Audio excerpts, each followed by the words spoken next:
While I was on vacation, my mom sold my house to pay off my sister's $214,000 debts.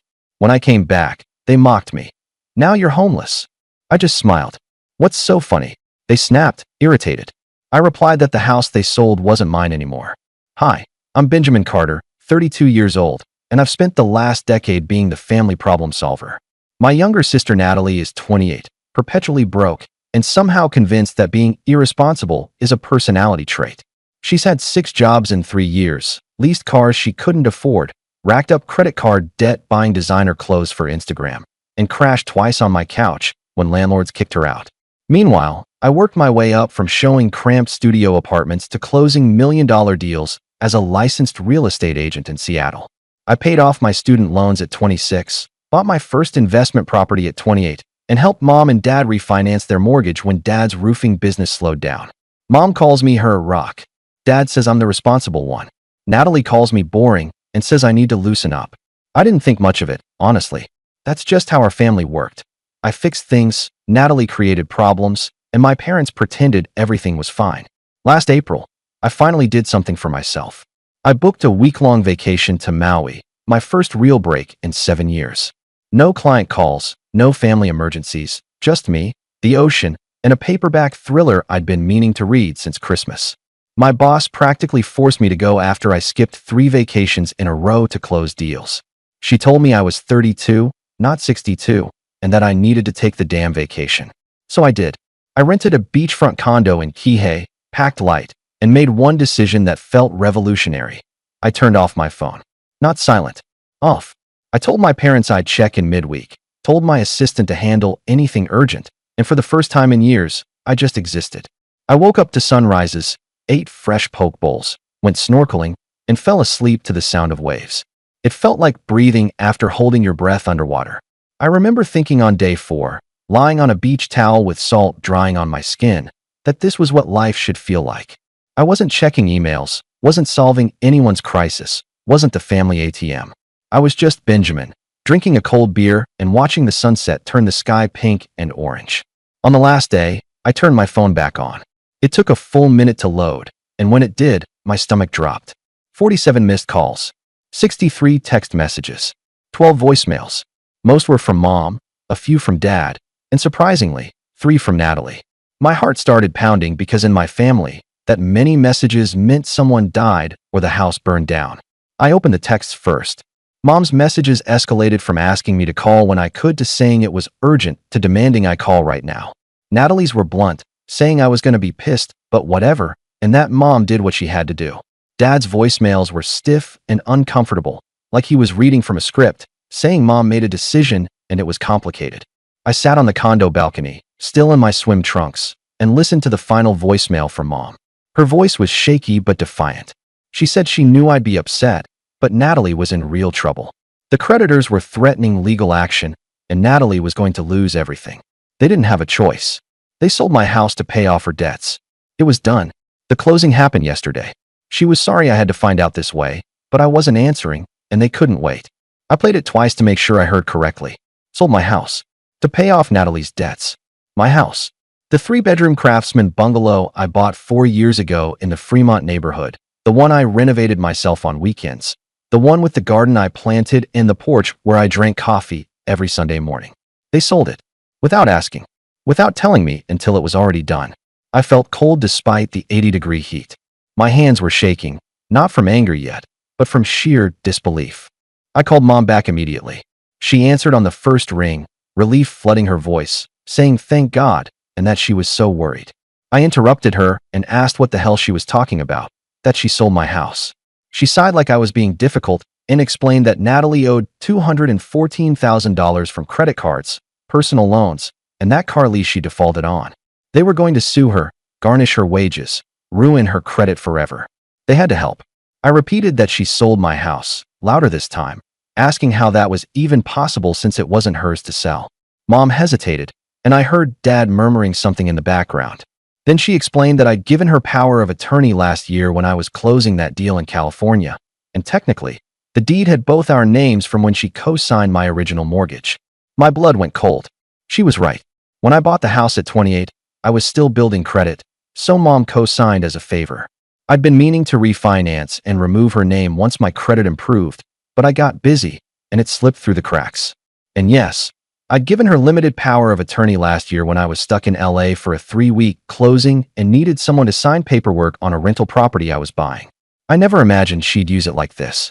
I tried to stay calm and told her that power of attorney was for one specific transaction, and that co-signing didn't give her the right to sell my house without my consent. That was fraud. That was illegal. Mom snapped back, her tone shifting from apologetic to defensive, telling me not to be dramatic. They did what they had to do to save my sister. I'd always been the strong one. I'd bounce back. Natalie wouldn't survive this. I couldn't believe what I was hearing. I asked if I was supposed to lose my home because Natalie couldn't stop buying $1,000 handbags. Mom said coldly that it was done. The buyer already moved in. The money was transferred to pay off Natalie's creditors. I could stay with them until I figured things out. They'd make it work. I hung up. I didn't yell, didn't argue further. I just ended the call and sat there staring at the ocean, my mind racing. They sold my house, my home, the place I'd built my life in. And they acted like I should just accept it, like I was some bottomless well of resources they could dip into whenever Natalie screwed up again. I felt a lot of things in that moment. Anger, betrayal, shock, but underneath it all was something colder. Clarity, because they didn't know something. Something I'd set up 6 months ago after Natalie tried to guilt me into co-signing a loan for a business idea that was obviously a scam. I'd gotten smart. I'd protected myself. And the house they sold? It wasn't actually mine. Not legally. Not anymore. I booked the first flight back to Seattle, barely slept on the red-eye, and landed at SeaTac at 6 in the morning. I didn't go home. Well, to the house that used to be mine. I went straight to a coffee shop near my office, ordered a black coffee, and opened my laptop. I pulled up the documents I needed, the ones I'd filed 6 months ago with my real estate attorney, a sharp woman named Shay Donovan who specialized in asset protection. Back in October, after Natalie's loan stunt, I'd gotten paranoid. I loved my family, but I wasn't stupid. So I did what any smart real estate agent would do. I transferred ownership of my house into an LLC. Willow Pine Holdings, LLC. A single-member limited liability company with me as the sole owner and manager. The property deed was no longer in my name or my mom's. It was owned by the LLC, which meant Mom's co-signature on the old mortgage was irrelevant, and her power of attorney meant absolutely nothing. She couldn't sell what she didn't legally own. I sat there in that coffee shop, staring at the LLC documents, and I felt something I hadn't felt in years: control. They thought they'd back me into a corner, thought I'd just roll over and accept being homeless because family comes first. But they were wrong. Dead wrong. I took a long sip of coffee, closed my laptop, and smiled. Not a happy smile. A cold, calculated one. Because I wasn't going to yell or beg or guilt trip them. I was going to do something much worse. I was going to let them think they'd won. And then I was going to show them exactly what happens when you steal from someone who actually knows the law. I drove to the house around noon. My house. Or rather, the house they thought they'd sold. It was a sunny Saturday, and as I pulled up to the curb, I saw 3 people standing on the front porch. Mom, Natalie, and a middle-aged guy in khakis and a polo shirt holding a folder. The new owner, I assumed. Mom looked nervous when she saw my car, but Natalie had this smug little smirk on her face like she'd just won the lottery. I parked, got out, and walked up the driveway slowly, keeping my expression neutral. Mom stepped forward with her hands clasped, saying she didn't expect me back so soon. I told her that finding out your family sold your house tends to ruin a vacation. The guy in khakis looked uncomfortable and introduced himself as Derek Chun, explaining he bought this property 3 days ago. The sale was finalized, and he had the signed deed. He held up the folder like it was a shield. I glanced at it, then back at Mom, asking if she'd signed the deed. She said defensively that she had power of attorney and was on the original mortgage, so it was legal. Their lawyer confirmed it. I raised an eyebrow and asked if she meant the guy Dad uses for his business contracts, the one who does commercial roofing disputes. Mom's face flushed, and she admitted he'd said it was fine. Natalie crossed her arms and leaned against the porch railing, telling me to stop being so dramatic. I'd get another house. I was a real estate agent, for crying out loud. Meanwhile, she was drowning in debt, and Mom saved her life. I should show some gratitude. I stared at her for a long moment. I could see Dad's roofing truck parked down the street, meaning he was probably hiding inside the house, too scared to face me. Classic. I asked Natalie slowly if she wanted me to be grateful that she racked up $214,000 in debt buying crap she didn't need, and Mom decided the solution was to steal my house. Mom snapped that they didn't steal it. They sold it legally to pay off my sister's debts. I would have done the same thing if I wasn't so selfish. Derek Chin cleared his throat, saying he didn't want to get in the middle of a family thing, but he paid $380,000 for this house. The sale was done. He had the deed, the title, everything. He was sorry if there was confusion, but legally, this was his property now. I finally looked at him, and I almost felt bad for the guy. Almost. I asked if he'd hired a title company to process this sale. He said of course he had. He wasn't an idiot. He used First National Title. They did the full title search, confirmed ownership, everything checked out. I asked him who they said owned the property. Derek hesitated, glancing at Mom, then explained the deed showed Benjamin Carter and Linda Carter as co-owners. Linda signed on my behalf using power of attorney. It was all verified. I nodded slowly, then pulled out my phone and told him that deed, the one showing me and my mom as co-owners, was 4 years old. It was outdated. 6 months ago, I transferred ownership of this property into a limited liability company called Willow Pine Holdings, LLC. The current legal owner of this house wasn't me. It wasn't my mom. It was the LLC, which meant the deed he signed was worthless. The silence that followed was deafening. Derek's face went pale, asking what I meant. Mom's voice rose, saying I couldn't just transfer ownership without telling anyone. I replied calmly that actually, I could. It was called asset protection. I filed the transfer with the county recorder's office 6 months ago. It was public record. If Mr. Chin's title company had done their job properly, they would have caught it. But they didn't, which meant this sale was invalid. Mr. Chin didn't own this house. Willow Pine Holdings did. And I was the sole member of that LLC. Derek looked like he might pass out, saying he'd paid my mother $380,000. I told him, not unkindly, that he was going to need to get that money back because the person who sold him this house didn't have the legal authority to do so. I suggested he contact his title company immediately and start the process of unwinding this sale. He might also want to talk to a lawyer. Natalie's smug expression had completely disappeared. She asked if this meant the sale didn't count. I said nope, popping the P for emphasis. It didn't count. Because you can't sell what you don't own. Mom's face turned red, calling this ridiculous and asking if I was going to let my sister lose everything over a technicality. I repeated the word back at her, my voice finally rising. This wasn't a technicality. She committed fraud. She sold property she didn't own using power of attorney she didn't have the right to use. If Mr. Chin wanted to, he could sue her for every penny he gave her. And he'd win. Derek Chun was already on his phone, frantically dialing, saying he needed to speak to his lawyer now. He walked off toward his car, shouting into his phone about title insurance and legal action. Natalie looked at Mom, panic creeping into her voice, asking what this meant. If the sale didn't count, did she have to pay the money back? Mom didn't answer. She just stared at me like I'd betrayed her, saying I couldn't do this. Natalie would be sued. She'd lose everything. I said coldly that she already lost everything. That's why we were in this mess. And now they dragged an innocent buyer into their scheme, and they'd committed fraud. Congratulations. Natalie shouted that this was my fault. If I'd just helped her in the first place, none of this would have happened. I laughed. Actually laughed. I told Natalie I'd been helping her my entire adult life. I co-signed her first apartment lease. I paid her car insurance when she was unemployed. I lent her $5,000 for that business idea she never paid back. I'd been her safety net for a decade, and this was how she repaid me, by letting Mom sell my house. Natalie yelled that they didn't think I'd care this much. It was just a house. I roared back that it was my house, and both of them flinched. I took a breath, forced myself to calm down, and told them what was going to happen. I was going to contact my attorney. She was going to send them both a cease and desist letter. If they tried to contest the LLC transfer, if they tried to claim any ownership of this property, I would bury them in legal fees. And Mr. Chun was going to sue them for fraud, and he was going to win, because they sold him property they didn't own. So whatever money they used to pay off Natalie's debts, they better hope they could get it back, because they were going to need it. Mom's eyes filled with tears, saying we were family. I said quietly that family doesn't steal from each other. And they weren't sorry they did it. They were sorry they got caught. I turned and walked back to my car. Behind me, I heard Natalie shouting something, and Mom was crying, but I didn't stop. I didn't look back. I got in my car, started the engine, and drove away. My hands were shaking, my heart was pounding, but underneath all of it, I felt something I hadn't felt in years. Free. I went straight to Shay Donovan's office. She was in on a Saturday because real estate attorneys in Seattle don't really get weekends off. I laid out everything. Mom's fraudulent sale, Derek Chin's invalid deed, Natalie's debts, all of it. Shay listened, made notes, and when I finished, she leaned back in her chair and smiled. She said this was the cleanest case of attempted title fraud she'd ever seen. My mom didn't have a leg to stand on.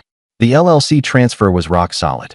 We'd file a quiet title action to officially confirm Willow Pine Holdings as the rightful owner, send a demand letter to my mother and the buyer, and within 30 days, this whole mess would be resolved.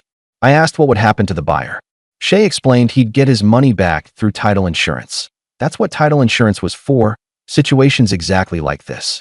He'd be made whole, and his insurance company would go after my mom to recover the funds. She was the one who was going to be on the hook. I nodded slowly and said good.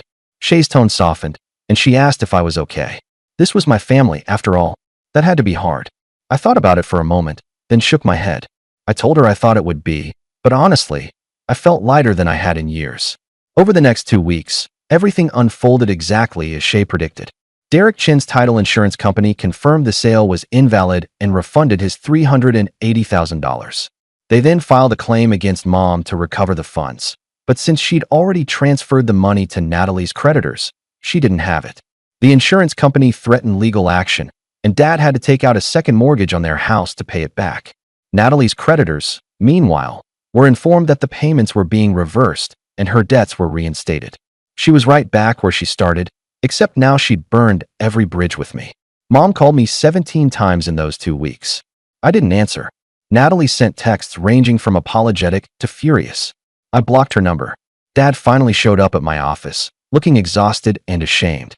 He said quietly that my mother was a wreck and she didn't mean for it to go this way. I said flatly that she meant to steal my house. The only thing she didn't mean was to get caught. Dad asked if we could work this out, saying we were family. I looked at him for a long moment. This man who taught me how to throw a baseball and change a tire, and I felt nothing. No anger, no love, just indifference. I told him he stood by and let her do it. He didn't call me, didn't warn me, didn't stop her. He was just as guilty. He left without another word. And that was it. The legal battle was over. The house was officially, irrevocably mine again. And my family. They were strangers now. You'd think that would be the end of it. But with my family, nothing is ever that simple. Over the next month, the calls kept coming. Not from Mom or Natalie. They'd finally gotten the message, but from aunts, uncles, cousins, people I barely talked to suddenly very concerned about family unity. My Aunt Carol called me at work one afternoon, her voice dripping with passive-aggressive sympathy, saying my mother was devastated and only wanted to help Natalie. Didn't I think I was being a little harsh? I told her Mom committed fraud, and if I'd done that to a client, I'd lose my license and go to jail. Carol insisted that family forgives. I said family also doesn't steal from each other, and hung up. My Uncle Ron tried the guilt trip approach, saying Dad's health wasn't great and all this stress. Did I want that on my conscience? I didn't even respond to that one. The thing is, they didn't actually care about me. They cared about the fact that I wasn't playing my role anymore. The reliable son, the family ATM, the guy who fixed everyone's problems while his own life fell apart. And now that I'd stepped out of that role, they didn't know what to do with me. 8 weeks after I got back from Maui, Mom sent me a letter. Not an email, not a text, an actual handwritten letter delivered to my office. I almost threw it away, but curiosity got the better of me. It was 3 pages long, and she apologized, sort of. She said she never meant to hurt me and only wanted to save Natalie. She hoped we could move past this as a family. And then, in the final paragraph, she got to the real point. She said they were struggling financially because of the legal fees and the second mortgage. Natalie still owed money, and the creditors were threatening her again. I was the only one who could help. If I could just lend them $50,000, they could get back on their feet. She promised they'd pay me back. I read it twice, then I did something I never thought I'd do. I laughed. Out loud. Alone in my office, I laughed until my stomach hurt. Because after everything, after the fraud, the lies, the manipulation, the complete disregard for my life, she was asking me for money. Again, that's all I'd ever been to them. A resource, a solution, a wallet with a heartbeat. I didn't respond to the letter. I just filed it away with all the other legal documents from this mess. 2 months later, my parents made one last attempt. They invited me to Sunday dinner, and part of me, maybe the stupid, hopeful part, wanted to believe they'd finally realized what they'd done. So I went. Big mistake. Mom was overly cheerful, Dad was stiff and awkward, and Natalie sat at the table with her arms crossed like a teenager forced to attend family therapy. For 20 minutes, it was painfully polite small talk. Then, halfway through the meal, Mom cleared her throat and said they'd come up with a plan. Natalie was going to move in with them to save money, and since I had that big house all to myself, maybe I could take out a home equity line of credit to help them cover some expenses. Just temporarily, of course. I said no. Just that. No explanation, no discussion. Just no. Dad's voice turned sharp, saying I owed them. I stood up and said I didn't owe them anything. I'd spent the last decade bailing this family out of every crisis, and the one time I set a boundary, they called me selfish. They sold my house. They committed fraud. They didn't apologize. They asked for more money. So no, I didn't owe them a damn thing. Natalie called me a selfish asshole. I told her she was a leech who'd been sucking this family dry for years, and the second someone said no, she threw a tantrum. Mom started crying, asking how I could say that about my sister. I said she was a 30-year-old woman who'd never taken responsibility for her life, and Mom had enabled her every step of the way. They wanted to help her? Fine, but leave me out of it. As I walked toward the door, Mom followed me and said if I walked out, don't come back. I stopped, turned, and said good. Because I wasn't planning to. I left, got in my car, drove away, and never looked back. And I didn't feel guilty. I didn't feel sad. I felt free. It's been 6 months since that dinner. I haven't spoken to my parents or Natalie since. I blocked their numbers, unfriended them on social media, and moved on with my life. I heard through the grapevine that Natalie declared bankruptcy and is living with my parents rent-free. Mom and Dad are struggling with the second mortgage, but refuse to downsize. They still think I'm the villain in this story. Maybe I am. I don't really care. Because I'm happy now. Genuinely, actually happy. I sold one of my investment properties and bought a bigger house in Ballard, a beautiful craftsman with a view of the Sound. I wake up every morning, make coffee, and sit on my porch watching the sunrise. I don't check my phone for crisis messages. I don't worry about whose problem I'm going to solve today. I just live. I started dating someone, joined a hiking group, and even took a weekend trip to Portland just because I felt like it. Little things, normal things, things I never had time for when I was busy being everyone's emergency contact. And I don't miss them. My family, I mean. I thought I would. Thought there'd be this gaping hole where they used to be, but there isn't. There's just peace. Last week, I got an email from Mom saying Dad had a minor heart attack last month. He was okay now, but it was a scare. She wanted me to know in case something happened. She wasn't asking me to come back, just asking me to think about it. I read it twice, waiting for the guilt to hit, for the old instinct to kick in and make me rush to their side. But it didn't come. I felt nothing. Not anger, not sadness, just a distant acknowledgement that this was their life, not mine. I didn't respond. Maybe that makes me cold. Maybe it makes me a bad son. I don't know. What I do know is this. I love my family. I don't pay their bills. If that makes me the villain, fine. I've got a life to live. What do you think about this story? Let me know in the comments, drop a like, and don't forget to subscribe for more real-life stories.